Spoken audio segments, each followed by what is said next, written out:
In the 1940s, Jimmy Bivins was considered the wartime heavyweight champion, while Joe Louis was in the Army during World War II. Bivins would become one of the most successful fighters of his time period, going on a win streak of over 28 fights in one of the most competitive eras in boxing history. But 50 years later, the once feared fighter would be found emaciated in an attic, fighting for his survival. How he wound up there became a mystery, as the authorities, press, and fans wanted to know what had become of the man once known as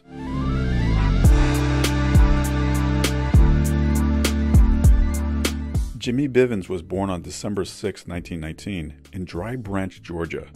In 1923, he would move to Cleveland, Ohio with his parents and 3 sisters. His father would find work cutting wood and cleaning boilers, trying to make ends meet in the Depression, until landing a job with the fire department in Cleveland. Bivins was a track star in high school, idolizing fellow Cleveland native Jesse Owens.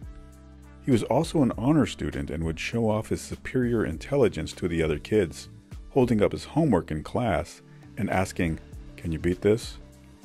He was then forced to put his running abilities to good use as the jealous kids chased him home on a daily basis. One day he was cornered by one of the kids who happened to be a Golden Gloves fighter. Bivins finally fought back and, to his surprise, won the fight. His uncle then took him to an exhibition match where the young Bivins would see the great Jack Johnson box in person. He made up his mind about his future, pointing up at Johnson and saying, "I want to be like him."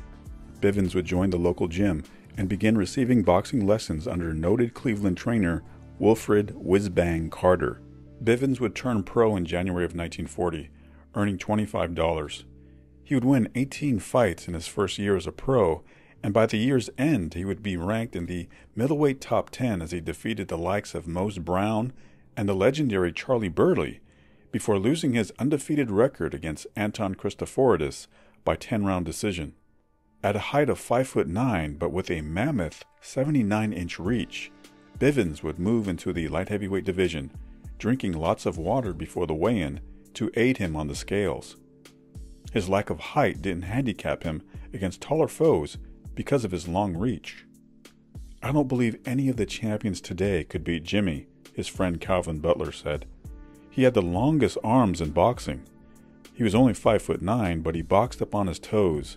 That made him about 6'3". Bivins would earn 2 nicknames from the press, the Butcher and the Cleveland Spiderman. He had unusually long arms and legs. Columnist Harry Grayson wrote, "A flat nose and no neck to speak of. Bivins is a larger edition of Joe Gans, fast, sneaky, with a kick in either fist."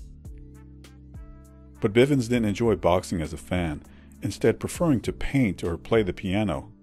He also made it a point to never scout his opponents.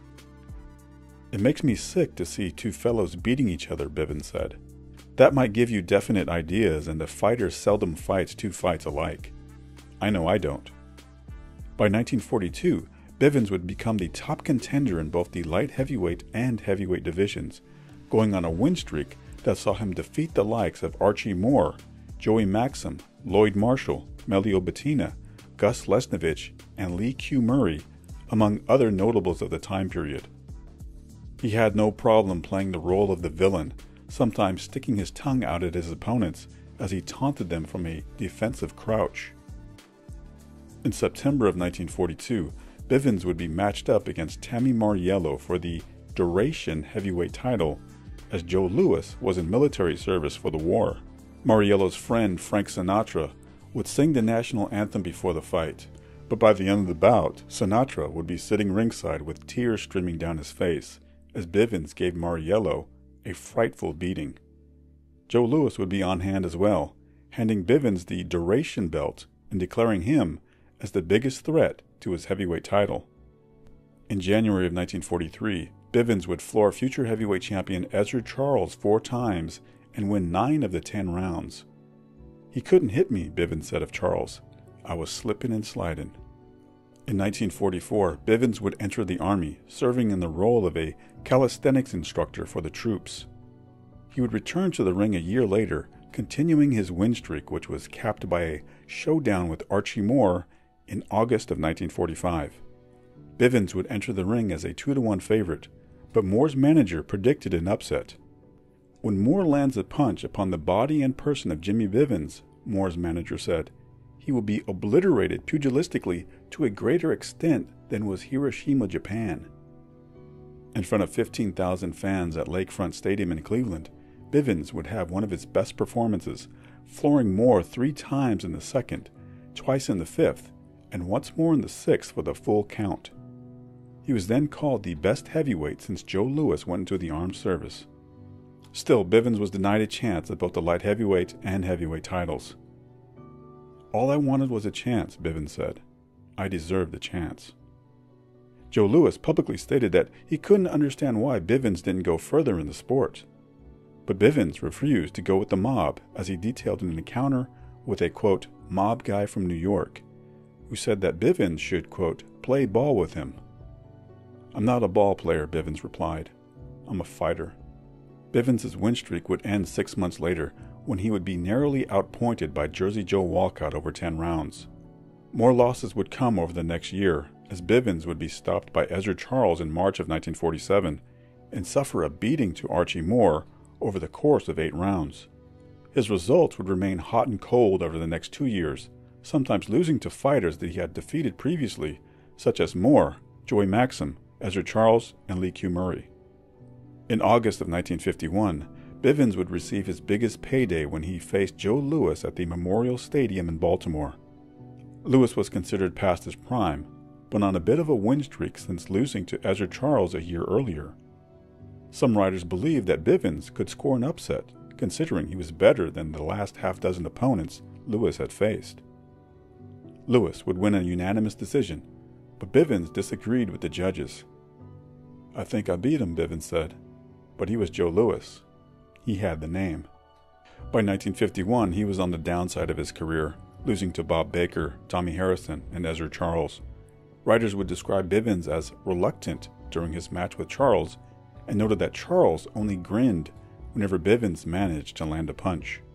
Bivins would retire in 1955, never having received a shot at any title, despite remaining at the top of the rankings for several years. He would earn a living driving a truck for a bakery before retiring in Cleveland. He would run a gym at the St. Malachi Center, teaching prospective boxers the sweet science while emphasizing calisthenics. In 1995, Bivins would be devastated by the death of his third wife, Elizabeth. He would move in with his daughter Josette and his son-in-law Daryl. Strangely, the two would block family and friends from visiting Jimmy. His sisters and friends would call the home only to be hung up on. They would try to visit only to be told that Bivins wasn't up to seeing them. In February of 1998, the 78-year-old Bivins was found in the attic of his daughter's home. Police would describe him as hungry, dirty, and neglected, wrapped in a urine and feces-covered blanket. The two rookie officers had discovered him by chance as they had gone to the residence to investigate a report of child neglect. His daughter Josette would be charged with failing to care for the functionally impaired. Her husband Daryl was charged with obstructing justice, both insisting that Bivins was receiving proper care. But the once muscular light heavyweight now weighed only 110 pounds. He was covered in bed sores and had part of his middle finger amputated when he severed it trying to pry open a can of beans. Bivins would be hospitalized for 10 days before being moved to a nursing home. He would then move in with his sister, regain his weight and his spirit. I just put my mind to it and came on through, Bivins said. I got to get up and walk again. I had a lot of boxing friends come around and that made me feel better. His sister would pass away, after which Bivins would live at the McGregor Home for the Elderly until his death of pneumonia at the age of 92. In 1999, a year after he was discovered in the attic, Bivins would be inducted into the International Boxing Hall of Fame. The crowd of 5,000 people would give Bivins a minute-long standing ovation, finally giving him his recognition. Thank you for cheering like that for me, Bivins said.